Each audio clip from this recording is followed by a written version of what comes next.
चलिए सभी फ्रेंड्स आ जाइएगा। जय हिंद, वंदे मातरम। आप सभी का स्वागत है जय जीवा एकेडमी में। फ्रेंड्स जो कि शिक्षक परिवार से जुड़ा है, और फ्रेंड्स आज के इस वीडियो में हम लेंगे set second seated 2024 CDP important questions.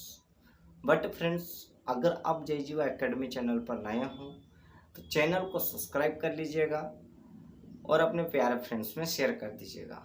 Friends subscribe करने का रीज़न ये है कि हर रोज़ जो हम नए नए वीडियोस अपलोड करते हैं वो आप तक सबसे पहले पहुंच जाएं।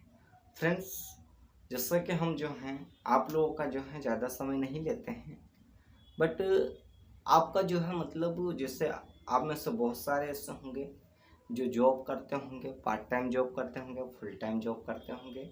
तो फ्रेंड्स जैसे बीच में एक्चुअली मतलब जो आपका लंच टाइम होता है उसमें भी आप जो है देख सकते हो। सीटेट क्वालिफाई करने जो है मतलब पूरे मतलब जो है पूरे होशावास से जो हम लोगों ने क्वेश्चन किए हैं वो आपका सीट जो है क्लियर हो जाएगा। तो जैसे अभी हम क्वेश्चन स्टार्ट करते हैं। क्वेश्चन क्या है थोड़ा ध्यान से पढ़िएगा, फिर आंसर जो है कमेंट करना है, ठीक है। देखिएगा क्वेश्चन जितना आप ध्यान से पढ़ोगे ना उतना ही आपका आंसर जो है निकल आएगा। अगर आप क्वेश्चन ही नहीं पढ़ोगे तो आपका आंसर जो है वो नहीं निकलेगा। तो इसलिए पहले क्वेश्चन ध्यान से पढ़ेगा, फिर उसके बाद जो है आंसर आपको जो है राइट लिखना है, ठीक है। तो जैसे बात करते हैं, हमारे पास पहला क्वेश्चन दिया है कि मानसिक अध्ययन विधि के प्रतिपादक कौन है। कौन सी मानसिक अध्ययन विधि के प्रतिपादक जो है कौन है, कौन से ऐसे महान वैज्ञानिक या कौन ऐसे महान पुरुष है जिन्होंने मानसिक अध्ययन विधि मतलब प्रयोग किया या उसका जो खोज की। तो जैसे ऑप्शन देखने को मिलता है, उन्होंने दिया हुआ है जॉन डीवी, ऑप्शन बी हार्लोक, ऑप्शन सी या ऑप्शन आसू। राइट आंसर हो जाएगा हो जाएगा कि ऑप्शन नंबर सी में है, लॉक कर देगा ऑप्शन नंबर को, ठीक है। अब देखिए question number second. Question number जैसे हमने जो लिया था मतलब 32 से हमारे जो क्वेश्चन जैसे सेकंड सेट के जो है 32 क्वेश्चन हमारा जो बचे थे हम वहां से अभी लिए हैं। अब 33 वाला देखिएगा, कौन से कारक अधिक को प्रभावित करते हैं। अब ये जो कारक दिए हुए हैं और इस कारक में ये पूछा है अधिगम मतलब सीखने को प्रभावित करता है। तो कौन से कारक है जो सीखने को क्या करता है प्रभावित। अधिगम का मतलब क्या होता है सीखना। तो जैसे हमारे पास ऑप्शन ने दिया हुआ व्यक्तिगत कारक, सामाजिक कारक, वातावरण संबंधित कारक या उपयुक्त सभी। तो फ्रेंड्स ये जो है हमारा राइट आंसर चले जाएगा ऑप्शन नंबर डी उपयुक्त सभी। लॉक कर दीजिएगा ऑप्शन नंबर डी को। अब देखिएगा क्वेश्चन नंबर जो है सेकंड हम लेते हैं, आगे जो है 34 लेते हैं, बट एक मिनट फ्रेंड्स।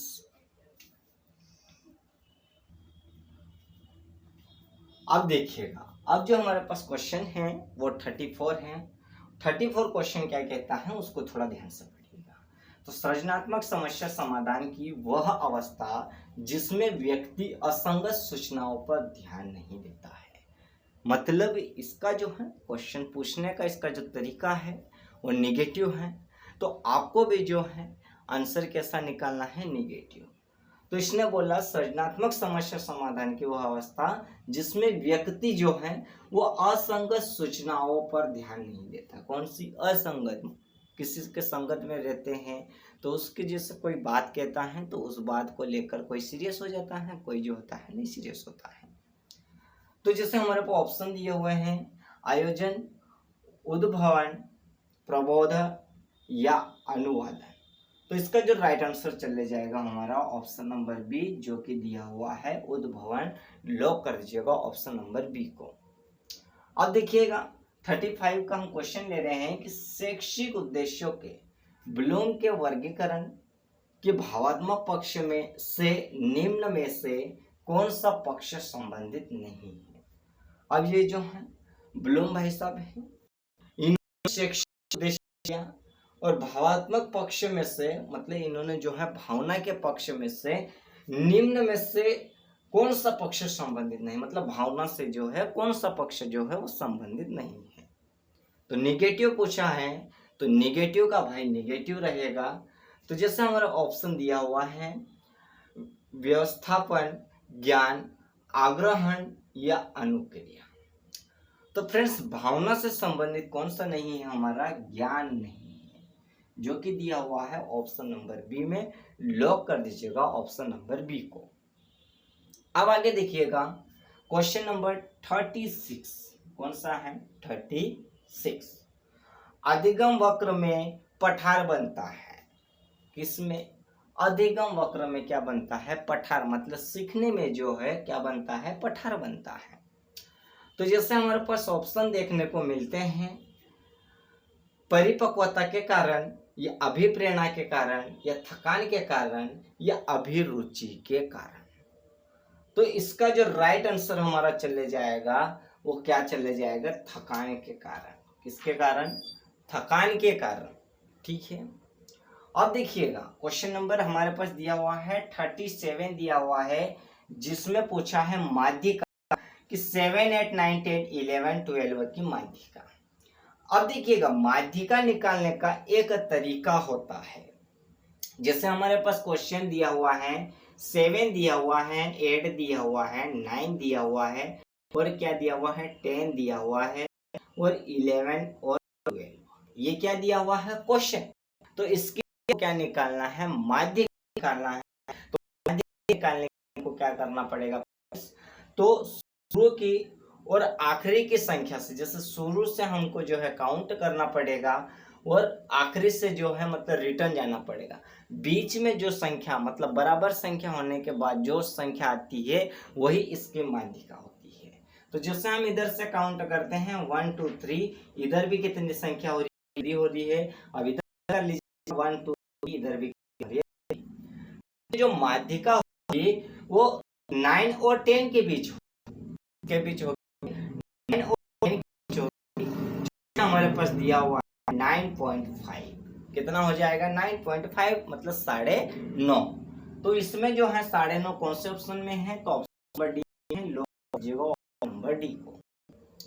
अब देखिएगा क्वेश्चन 38 क्या हुआ है कि रासायनिक ब्लड टेस्ट निम्न में से स्थापन है, कौन से का रासायनिक ब्लड टेस्ट प्रयोग है वो किसके किया जाता है, जिसका ऑप्शन देखने को मिलते हैं। ऑप्शन क्या है को ध्यान से देखिएगा।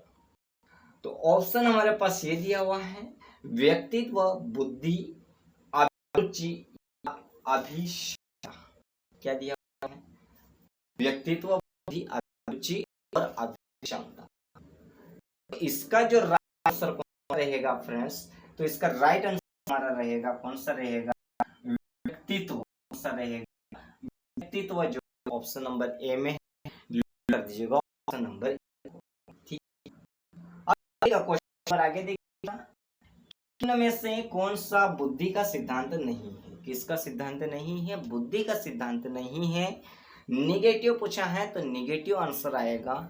ऑप्शन थोड़ा ध्यान से देखिएगा कि एक तत्व सिद्धांत, द्वितत्व सिद्धांत या प्रत्यागमन का सिद्धांत या बहुतत्व सिद्धांत। तो इसका जो राइट आंसर चले जाएगा हमारा प्रत्यागमन का सिद्धांत, जो कि ऑप्शन नंबर सी में है। लॉक कर दीजिएगा ऑप्शन नंबर सी को। अब देखिएगा क्वेश्चन नंबर जो है 14 क्वेश्चन हमने लिया है, थोड़ा ध्यान से देखिए आपको अच्छे से समझ में आएगा। अब देखिएगा सृजनात्मक चिंतन की प्रथम अवस्था कहलाती है, कौन सी चिंतन की, सृजनात्मक चिंतन की जो है वो प्रथम अवस्था कहलाती है। तो वो क्या कहलाती है, तो जैसा हमारे पास दिया हुआ है आयोजन, प्रबोधन या उद्भावन या संशोधन। हमारे सृजनात्मक चिंतन का जो प्रथम अवस्था होती है वो क्या कहलाती है, तो आयोजन कहलाती है, जो कि ऑप्शन नंबर ए में है। लॉक कर दीजिएगा ऑप्शन नंबर ए को। अब देखिएगा अब हमारे हो गए हैं 14। अब हम लेंगे 41। बट 41 क्वेश्चन बताने से पहले अगर आप जय जीवा एकेडमी चैनल में नए हो तो चैनल को सब्सक्राइब कर लीजिएगा और अपने प्यारे फ्रेंड्स में शेयर कर दीजिएगा, ठीक है ना फ्रेंड्स आप लोग जो है सब्सक्राइब नहीं करते हो और शेयर नहीं करते हो तो आप सब्सक्राइब करिएगा और अपने फ्रेंड्स में शेयर कर दीजिएगा। उसके बाद ही जो है हम 41 क्वेश्चन आपको बताएंगे, ठीक है।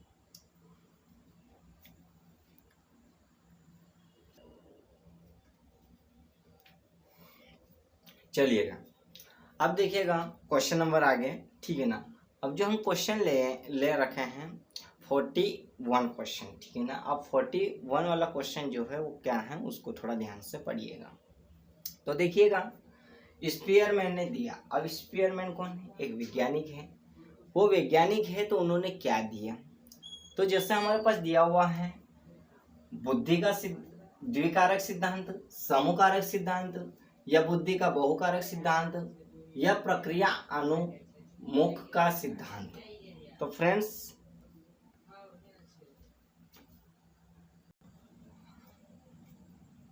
अब देखिएगा जैसे ऑप्शन दिए हुए हैं, ठीक है।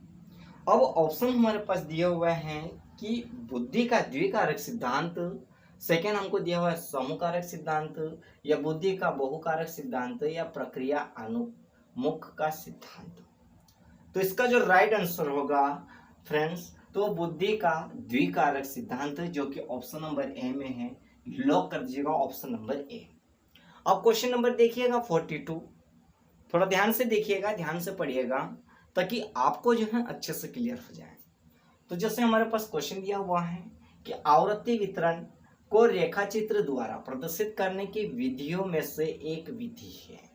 अब भाई देखिए आवृत्ति ये क्या है? रेखा चित्र। अब रेखा चित्र को प्रदर्शित करने के लिए इसमें जो है विधियां बहुत सारी होती है, बट इसके जो है हमारे को एक विधि बताना है। कितनी विधि? एक। तो जैसे एक विधि है तो कौन सी वो एक विधि है? तो जैसे हमारे पास दिया हुआ है कि आकृति, या स्तंभाकृति, या गुफाक्षर आकृति, या स्वलिखित आकृति। तो फ्रेंड्स इसका जो राइट आंसर हमारा हो जाएगा वो स्तंभाकृति हो जाएगा, जो कि ऑप्शन नंबर बी में है। लॉक कर दीजिएगा ऑप्शन नंबर बी को। अब क्वेश्चन नंबर आगे देखिएगा। क्वेश्चन नंबर आगे हमारे पास क्या दिया हुआ है कि किस व्यवहारवादी का मानना है कि अन्य व्यवहारों की भांति भाषा की क्रिया प्रस्तुत अनुबंधन द्वारा सीखी जाती है। मतलब कौन से ऐसे महान वैज्ञानिक है जो मतलब व्यवहारों द्वारा भाषा सीखी जा सकती है। तो जैसे यहाँ पर महान वैज्ञानिक को यानी महान जो पुरुष है उनके नाम दिए हुए हैं। वाटसन दिया हुआ, स्किनर, गुथरी, या थर्नडाइक। तो इसका जो राइट आंसर कौन सा हो जाएगा? तो ये जो देने वाले कौन थे? हमारे स्किनर भाई साहब है, जो कि ऑप्शन नंबर बी में है। लॉक कर दीजिएगा ऑप्शन नंबर बी को। अब देखिएगा क्वेश्चन नंबर 44 क्या है, थोड़ा ध्यान से देखिएगा। तो शिक्षण के दौरान आवाज में उतार चढ़ाव उदाहरण है। भाई देखिएगा शिक्षण के दौरान मतलब जब आप क्लास ले रहे हो तो उसमें क्या होता है कि आवाज जो होती है मतलब ज्यादा कम होती रहती है। तो वो किसका उदाहरण है? तो जैसे हमारे पास ऑप्शन है उद्दीपन परिवर्तन कौशल का, या समापन कौशल का, या पुनर्बलन कौशल का, या प्रस्तावना कौशल का। तो जो आवाज मतलब ज्यादा कम होती है वो किससे होती है? तो उद्दीपन परिवर्तन कौशल का। मतलब परिवर्तन के अनुसार जो होता है आवाज क्या होती रहती है? ज्यादा कम। बच्चों का जैसे आप पढ़ाते हो तो उसमें बहुत सारे ऐसे बच्चे रहते हैं जो मतलब बातचीत करने लग जाते हैं जिससे आवाज निकलती है, और बहुत सारे ऐसे होते हैं जो मतलब क्या होते हैं कि पढ़ाते वक्त जो है ध्यान से पढ़ते हैं, ठीक है। तो अब देखिएगा क्वेश्चन नंबर आगे देखिएगा 45 के उद्दीपक अनुक्रिया सिद्धांत के प्रतिपादक है। अब भाई देखिएगा कि उद्दीपक अनुक्रिया का सिद्धांत कौन दिया था? कौन से महान वैज्ञानिक है, कौन से महान पुरुष है जिन्होंने उद्दीपक अनुक्रिया का सिद्धांत दिया था? तो जैसे हमारे पास ऑप्शन में देखने को मिलते हैं, क्या देखने को है? तो जैसे थर्नडाइक, गेस्टाल्ट, या ए एवं बी दोनों, या इनमें से कोई नहीं। तो ये जो देने वाले थे उद्दीपक अनुक्रिया का सिद्धांत देने वाले कौन है? तो थार्नडाइक भाई साहब है, जो कि ऑप्शन नंबर ए में है। लॉक कर दीजिएगा ऑप्शन नंबर ए को। अब आगे देखिएगा क्वेश्चन नंबर जो है 46, प्रोजेक्ट विधि संबंधित है, मतलब प्रोजेक्ट विधि जो है वो किससे संबंधित है? थोड़ा ध्यान से देखिएगा, ऑप्शन को भी ध्यान से पढ़िएगा, ताकि आपका आंसर जो है आपको ऑटोमेटिक मतलब आप स्वयं निकाल सको। ठीक है, अगर आपसे नहीं बनता है तो हम बताएंगे आपको, आप चिंता मत करिएगा। तो जैसे प्रोजेक्ट विधि संबंधित है तो किससे हैं? तो किलपैट्रिक, रूसो या मॉन्टेसरी या प्रोवेल से हैं। तो किससे हैं? तो किलपैट्रिक से हैं। किससे हैं? किलपैट्रिक से हैं, जो कि ऑप्शन नंबर ए में है। लॉक कर दीजिएगा ऑप्शन नंबर ए। अब देखिएगा क्वेश्चन नंबर आगे 47 कि शिक्षण सबसे कम प्रभावशाली होगा जब, कब होगा? शिक्षण सबसे कम प्रभावशाली कब होगा? जैसे हमारे पास ऑप्शन है कि शिक्षण एकाधिकारवादी होगा, या विद्यार्थी निष्क्रिय रहेंगे, या लिखने पर बल हो, या उपयुक्त सभी। तो जब ये सारी चीजें हो जाएगी कि शिक्षण एकाधिकारवादी होगा, या विद्यार्थी निष्क्रिय रहेंगे, लिखने पर बल देंगे, तो उपरोक्त सभी इसके जो है राइट आंसर हो जाएगा ऑप्शन नंबर डी। लॉक कर दीजिएगा ऑप्शन नंबर डी को। अब क्वेश्चन नंबर दिया हुआ है 48 कि दर्पण चित्रण परीक्षण किसको मापने हेतु उपयुक्त होता है? दर्पण क्या है कि दर्पण चित्रण जो है परीक्षण किसको मापने हेतु मतलब प्रयोग में लाया जाता है, उपयुक्त किया जाता है? तो जैसे हमारे पास दिया हुआ है ऑप्शन क्या है, ध्यान से पढ़िएगा। ऑप्शन जो दिए हुए हैं कि अधिगम की गति, या अधिगम अंतरण, या सृजनात्मकता, या अभिरुचि। तो इसका राइट आंसर हमारा हो जाएगा अधिगम अंतरण, जो कि ऑप्शन नंबर बी में दिया हुआ है। लॉक कर दीजिएगा ऑप्शन नंबर बी को। आप क्वेश्चन जो है आगे देखिएगा। मैकडूगल के अनुसार प्रत्येक मूल प्रवृत्ति से संबंधित होता है। अब मैकडूगल भाई साहब जो हैं वो कहते हैं कि प्रत्येक मूल प्रवृत्ति से संबंधित होता है, तो वो किससे संबंधित होता है? जैसे हमारे पास दिए हुए हैं कि संज्ञान, संवेग, संवेदना और चिंतन। तो किससे संबंधित होता है? तो वो संवेग से होता है, जो कि ऑप्शन नंबर बी में दिया हुआ है। लॉक कर दीजिएगा ऑप्शन नंबर बी को। और फ्रेंड्स अब देखिएगा क्वेश्चन नंबर आगे देखिएगा कि निम्न में से कौन सा एक उत्तम परीक्षण की विशेषता से भिन्न है, मतलब अलग है? कैसा है? अलग है। ऑप्शन विश्वसनीयता, वैधता, या वस्तुनिष्ठता, या अभिक्षमता। तो इसका जो राइट आंसर हो जाएगा हमारा अभिक्षमता हो जाएगा ऑप्शन नंबर डी। लॉक कर दीजिएगा ऑप्शन नंबर डी। फ्रेंड्स आज की इस क्लास का जो था मतलब हमने 15 क्वेश्चन तक लिए, बट फ्रेंड्स अगर आप नोट्स तैयार करना चाहते हो तो आप नोट्स भी तैयार कर सकते हो, और अगर आप पूरी क्लासेस देखना चाहते हो तो हमारे चैनल की प्लेलिस्ट में जाके आप जो है देख सकते हो। बट फ्रेंड्स आज की ये क्लास कैसी लगी आप जो है कमेंट करके बताइएगा, बट आपको समझ में आया होगा। और फ्रेंड्स हम उम्मीद करते हैं कि आप और आपका परिवार जो है अच्छे होंगे, कुशल मंगल होंगे। और फ्रेंड्स अब इसी के साथ हम मिलते हैं नेक्स्ट क्लास में, जो कि आज की इस वीडियो को हम यही समाप्त करते हैं। तब तक के लिए फ्रेंड्स गुड नाइट एंड शुभ रात्रि एंड जय हिंद फ्रेंड्स।